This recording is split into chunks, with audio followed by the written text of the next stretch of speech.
Students, once again welcome back to our channel. आप लोगों ने बहुत ज्यादा न्यूज देख ली है, बहुत ज्यादा यूट्यूब चैनल्स देख लिया है, जिसको लेकर बहुत सारे बच्चे कंफ्यूज्ड हैं कि नीट 2026 में क्वेश्चंस कैसे टाइप के आने वाले हैं, सिलेबस कैसे टाइप का आने वाला है और क्या क्या एग्जैक्टली चेंजेस होने वाले हैं नीट 2026 के एग्जाम में। इस चीज को लेकर ना बच्चों के अंदर बहुत ज्यादा कंफ्यूजन, बहुत ज्यादा बवंडर क्रिएट हो चुका है।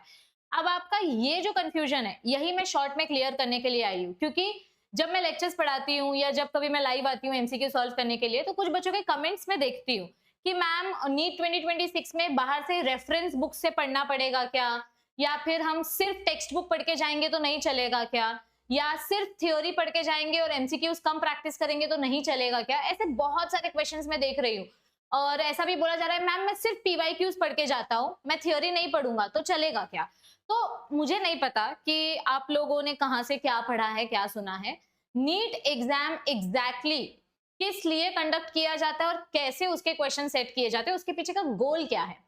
गोल बेसिकली ये होता है कि आपका 12th तक का एनालिटिकल नॉलेज कितना आपने डेवलप किया है वो चेक करना होता है। ठीक है, आप कितनी चीजें समझकर उसे सॉल्व कर सकते हो, that is the primary goal for conducting NEET exam and the questions are given accordingly. आता तुमच्या डोक्यात काय असतं की फक्त आपण टेक्स्ट बुक रट्टा मारून जाऊया, ठीक आहे मॅमने सांगितलं एनसीईआरटी मग आपण एनसीईआरटी रटून जाऊया, मॅमने सांगितलं महाराष्ट्र बोर्ड आपण महाराष्ट्र बोर्ड रटून जाऊया। रट्टा मारून नीट एग्जाम क्वालिफाय होऊ शकत नाही, सीईटी एग्जाम क्वालिफाय होऊ शकत नाही, जगातली कोणतीही एंट्रन्स एग्जाम क्वालिफाय होऊ शकत नाही। फक्त बोर्ड एग्जाम्स, आणि आता तर बोर्ड एग्जाम्स मध्ये पण तुम्हाला खूप सारे प्रश्न असे गोल गोल गोल गोल फिरवून विचारतात। एक ही कॉन्सेप्ट है, उसी को गोल घुमा के पूछते हैं बोर्ड एग्जाम्स में। तो आप लोग सबसे पहली चीज तो अपना दिमाग 4 जगह पर दौड़ाना बंद करो। एक ही बार बता रही हूँ, सीधा सीधा मुद्दे की बात बता रही हूँ कि आपके इस साल नीट एग्जाम में क्वेश्चंस कैसे आ सकते हैं। क्योंकि देखो नीट 2024 हद से ज्यादा इजी था, नीट 2025 हद से ज्यादा डिफिकल्ट था, मतलब दो एकदम एक्सट्रीम पैटर्न के क्वेश्चंस आए थे। लेकिन अब नीट 2026 कैसे टाइप का आ सकता है। जो एजुकेशन मिनिस्टर थे उन्होंने अपने मीटिंग में क्या डिस्क्लोज किया, क्या बोला, ये सारी चीजें मैं बताने जा रही हूँ। तो बेसिकली देखो नीट का जो 2026 एग्जाम होने वाला है उसमें मेजर क्या चेंजेस होने वाले। एक्चुअली मेजर एज सच कुछ चेंज नहीं है।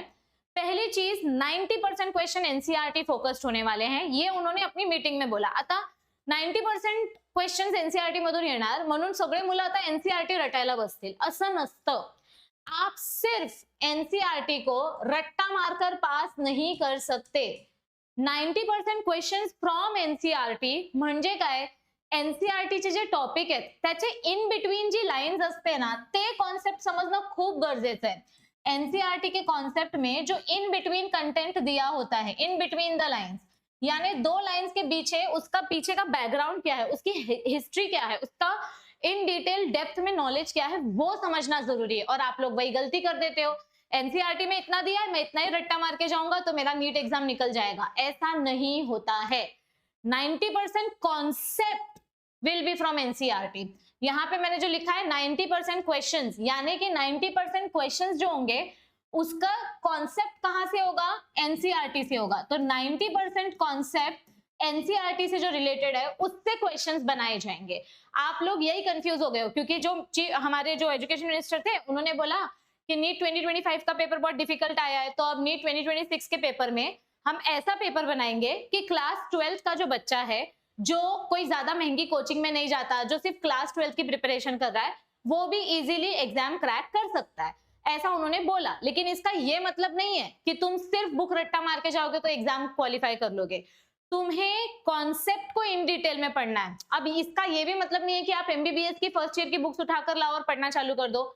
इन डिटेल मतलब क्या होता है, जो वर्ड्स, जो टर्मिनोलॉजीज आपके टेक्स्ट बुक्स में यूज किए उसके पीछे का हिस्ट्री क्या है, उसके पीछे का बैकग्राउंड क्या है।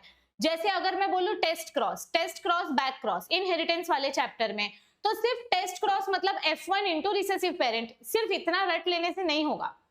उसके पीछे का स्टोरी क्या है, क्यों किया जाता है टेस्ट क्रॉस, और टेस्ट क्रॉस का दूसरा टाइप क्या है। मल्टीपल एलील्स के एग्जांपल्स एक ही दिया है बुक में, लेकिन उसके और कौन से एग्जांपल्स हैं जो एग्जाम में पूछे जा सकते हैं।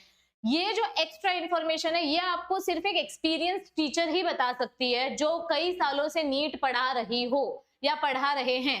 ठीक है, तो पहली चीज सिर्फ एनसीईआरटी रट्टा मारने से आपका नीट नहीं निकलेगा। और दूसरी चीज, बहुत सारे बच्चे जो पीवाईक्यूज को इग्नोर कर देते हैं, सबसे बड़ी गलती आप यही करते हो। PYQs are very very very important. आप जितने पीवाईक्यूज सॉल्व करोगे ना उतना कम है, क्योंकि 2025 इस साल का जो पेपर था, इट वाज लिटरली जैसे प्री कोविड एरा में जो एग्जाम्स आते थे, मतलब जो कोविड से पहले जो नीट एग्जाम होते थे, इतने डिफिकल्ट लेवल के जो क्वेश्चंस होते थे, वैसे ही टाइप के क्वेश्चंस इस साल आए थे नीट 2025 में। तो जितना ज्यादा आप 2020 के पहले के क्वेश्चन सॉल्व करोगे ना, उतना ज्यादा आपके लिए मैं ऐसा बोल सकती हूँ कि आप मेंटली प्रिपेयर हो जाओगे, आप ये एक्सेप्ट कर पाओगे कि हाँ नीट का पेपर कैसा आता है। आप जितना ज्यादा खुद को लाइटली लोगे, जितना ज्यादा सोचोगे कि नहीं पेपर इजी आएगा, आपको आगे उतनी ज्यादा डिफिकल्टी होगी। तो पीवाईक्यूज आर वेरी इंपॉर्टेंट, लेकिन सिर्फ 1 साल 2 साल 3 साल का पीवाईक्यू सॉल्व करके नहीं चलेगा। हर एक टॉपिक में से आपको कम से कम 100 एमसीक्यू सॉल्व करने हैं। और इस चैनल पे जो मैं लाइव लेक्चर्स लेती हूँ या जो रिकॉर्डेड लेक्चर्स आपको देखने मिलते हैं, मैं हर एक टॉपिक के एमसीक्यूज आपको सॉल्व करवाती हूँ।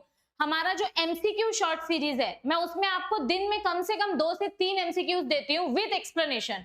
वो भी 1 से 1.5 मिनट में वो एमसीक्यू हम एक्सप्लेन करके उसको सॉल्व करने की कोशिश करते हैं। बहुत सारे टीचर्स आपकी फ्री में हेल्प करने की कोशिश कर रहे हैं। मैं पूरा का पूरा नीट का जो इंपॉर्टेंट कंटेंट है, जितना ज्यादा हो सके, जितना जल्दी हो सके, मैं उतना ज्यादा देने की कोशिश कर रही हूँ।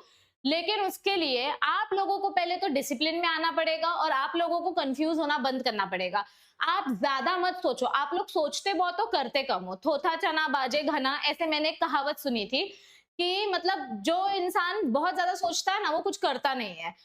आपको सोचना कम करना है और काम ज्यादा करना है। तो आप एनसीईआरटी पढ़ो, no doubt you read the NCERT. आपको एक ही बुक 4 बार पढ़नी है, लेकिन सिर्फ उसको पढ़ो मत, उसको समझो, understand it. That is the biggest change in NEET 2026। Questions difficult और इजी दोनों लेवल के आने वाले हैं। आपको अपना पूरा तैयारी करके जाना है। और आपकी यही तैयारी जो है, एनसीईआरटी तो आपके लिए बाइबल है ही है, लेकिन साथ ही साथ आपको बहुत सारे एमसीक्यू सॉल्व करने हैं। ये जो हमारा चैनल है, इस चैनल पे मैं आपके लिए एमसीक्यू शॉर्ट सीरीज लेकर आई हूँ। मैं यहाँ पर लाइव एमसीक्यू सॉल्व करवा रही हूँ। तो बहुत कुछ आ रहा है, बहुत कुछ आने वाला है। आपको सिर्फ चैनल को सब्सक्राइब करके रखना है ताकि आपका नोटिफिकेशन मिस ना हो। और जैसा जैसा जो जो अपडेट आएगा, जो जो कंटेंट आएगा, मैं आपको टाइम टू टाइम बताते जाऊंगी। आज की वीडियो आई होप आपको कुछ हेल्प करेगी आपका कंफ्यूजन क्लियर करने में, क्योंकि महाराष्ट्र बोर्ड के जो स्टूडेंट्स हैं वो ना ऐसे भटके हुए हैं। उनको लगता है ये भी कर लूं, ये भी कर लूं, ये भी कर लूं, मुझे नीट भी देना है, मुझे ये भी करना है, वो भी करना है, पर इतना सारा कन्फ्युजन लेके कुछ भी नहीं होता है। म्हणून कन्फ्यूज होऊ नका। जे महाराष्ट्र बोर्डचे स्टुडंट्स आहेत, तुम्ही महाराष्ट्र बोर्डची बायोलॉजीची पुस्तक वाचता, त्या पुस्तक सोबत फक्त माझे हे लेक्चर्स बघा, कारण मी जो सिलेबस शिकवते नीटचा, त्यात मी तुम्हाला कंपॅरिझन करून शिकवते की कोणता टॉपिक महाराष्ट्र बोर्ड मध्ये आहे आणि कोणता टॉपिक नाहीये। तुम्ही जर माझे व्हिडिओज फॉलो केलात ना, तर तुमचा नीटचा सिलेबस ऑटोमॅटिकली कव्हर होणार। तुम्हाला जास्त त्रास घ्यायची गरजच नाहीये। ओव्हर थिंकिंग बंद करून अभ्यास चालू करा, म्हणजे तुमची एक्झाम क्रॅक व्हायची पॉसिबिलिटी वाढेल। So I hope this video will help you. Share this video with all your other NEET candidates and tell them also to share it with their friends, ताकि ज्यादा से ज्यादा बच्चों का कंफ्यूजन क्लियर हो सके और मैं ज्यादा से ज्यादा बच्चों की हेल्प कर सकूं। आपको अगर और भी कुछ कंफ्यूजन है तो आप नीचे कमेंट कर सकते हैं। I will try to bring the solution for it. So all the best for your NEET preparation. आप और मैं, हम दोनों मिलके आपका नीट 2026 का जो सपना है वो पूरा करेंगे और उस जर्नी में साथ में चलेंगे। So all the best everybody, bye bye, take care, see you soon.